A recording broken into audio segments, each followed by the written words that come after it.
আপনারা ভালো আছেন। আজকে যে বিষয়টি জানানোর জন্য আপনাদের সামনে হাজির হয়েছি সেটি হচ্ছে যে আমরা প্রত্যেকেই খাবার খেয়ে থাকি। বিশেষ করে আমরা মাছে ভাতে বাঙালি বলে মাছ আমাদের প্রচুর পরিমাণে খাওয়া হয়।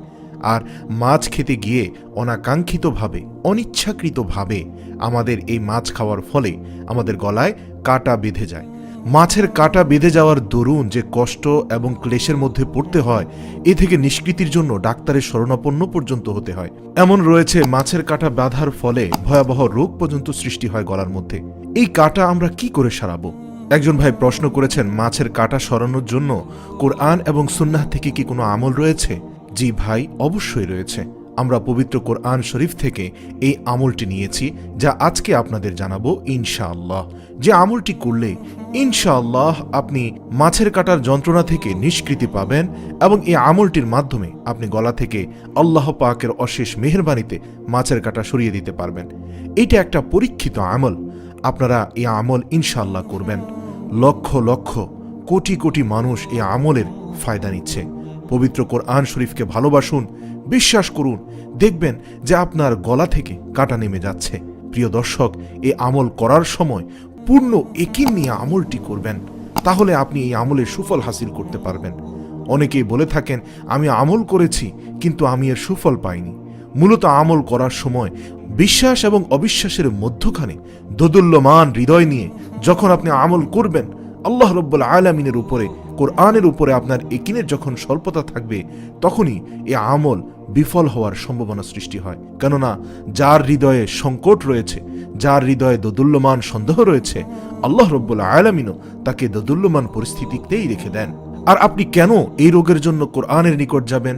আল্লাহ তাআলা কালামে হাকিমে বলেন, আমি কোরআনে যা নাজিল করি তা হচ্ছে মুমিনের জন্য সমস্ত রোগের উপশমকারী ও রহমত, কিন্তু এ সত্ত্বেও জালিমদের জন্য তা ক্ষতি ছাড়া আর কিছুই বৃদ্ধি করে না। সূরা বনী ইসরাঈল আয়াত নম্বর ৮২। তিনি আরো বলেন, যিনি আমাকে সৃষ্টি করেছেন, অতঃপর তিনি আমাকে চলার পথ দেখান, তিনি আমাকে আহার্য দেন, তিনি আমার পানীয় যোগান, আর আমি যখন রোগাক্রান্ত হই তিনি আমাকে শিফায়ে কামিলা দান করেন, তিনি আমার মৃত্যু ঘটাবেন, তিনি আবার পুনরায় আমার জীবন দান করবেন। শেষ বিচারের দিন তার নিকট আমি এই আশাই করব যে তিনি আমার সকল গুনাহ মাফ করে দেবেন। সূরা শুআরা আয়াত ৭৮ থেকে ৮২। সুপ্রিয় দর্শক, তাহলে আমরা পবিত্র কোরআন থেকে বুঝতে পারলাম সকল ধরনের সুস্থতা, অসুস্থতায় আমরা কোরআনকে শিফা হিসাবে নিব। ইনশাআল্লাহ কোরআনের মধ্যেই রয়েছে সকল রোগের মুক্তি। আসুন তাহলে আমরা জেনে নেই কোরআনের কোন আমলটি করলে মাছের কাঁটা গলা থেকে নেমে যায়। এটা কোরআন শরীফের আমল। কোরআন শরীফের সূরা আল ওয়াকিয়ার ৮৩ নম্বর আয়াতে আল্লাহ তাআলা যে বাক্যটি উল্লেখ করেছেন, সে বাক্যটি গলার মাঝখানে ধরে পড়বেন। অর্থাৎ আপনি মাছের কাঁটা ঠিক যে বরাবর রয়েছে সেখানে শাহাদাত আঙ্গুল দিয়ে পরপর আলতোভাবে মাসাজ করবেন এবং আপনি মনে মনে সূরা আল ওয়াকিয়ার ৮৩ নম্বর আয়াতটি অনবরত পড়তে থাকবেন ইয়াকিনের সাথে। সে আয়াতটি হচ্ছে ফালাউলা ইযা বালাগাতিল হুলকুম। আসুন এবার জেনে নেই সূরা আল ওয়াকিয়ার এই ৮৩ নম্বর আয়াতের বাংলা অর্থটা কি। এর শাব্দিক অর্থ হচ্ছে, যখন মানুষের প্রাণ কণ্ঠাগত হয় তখন তোমরা তা আটকে রাখতে পারো না কেন?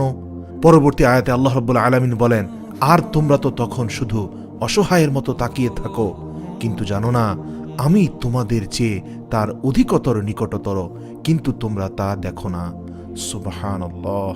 আল্লাহ রাব্বুল আলামিন কতটা দৃঢ়তার সাথে মানুষের কণ্ঠাগত প্রাণ নিয়ে এই কয়েকটি আয়াতে সুন্দরভাবে উল্লেখ করেছেন। ইনশাআল্লাহ এই আয়াতটি বারবার পড়ে, কমপক্ষে ১১ বার পড়ে ভাত খাবেন, পানি খাবেন, তারপর দেখবেন ইনশাআল্লাহ আপনার গলার কাঁটা নেমে গেছে। আল্লাহ রাব্বুল আলামিন কোরআনের মাধ্যমে আমাদের প্রত্যেককে শিফায়ে কামিলার নিয়ামত গ্রহণ করার তৌফিক দান করুক। আমিন।